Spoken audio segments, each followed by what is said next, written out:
Report: Canadian PM Justin Trudeau faces backlash over loose immigration policies.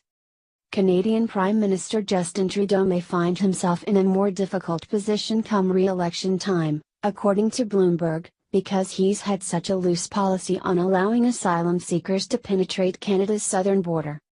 Bloomberg Quint reports that Trudeau is facing a backlash in his home country for comments he made back in 2017, right after President Donald Trump was sworn into office, declaring Canada a safe space for immigrants turned down by the United States. To those fleeing persecution, terror and war, Canadians will welcome you, regardless of your faith. Diversity is our strength, Trudeau tweeted in response to news that the U.S. would apply greater force to stemming the flow of illegal immigrants across its own southern border.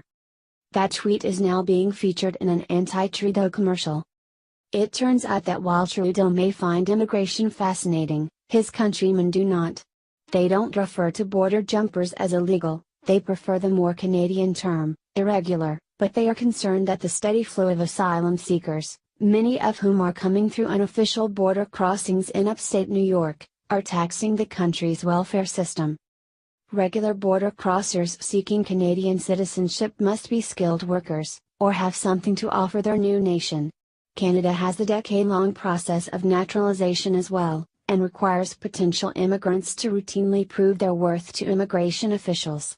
Asylum seekers, however, are allowed to stay in the country until their asylum claim has been adjudicated, like in the United States, but also like in the U.S., Canada often has to absorb those thousands of irregular immigrants seeking asylum into their welfare system.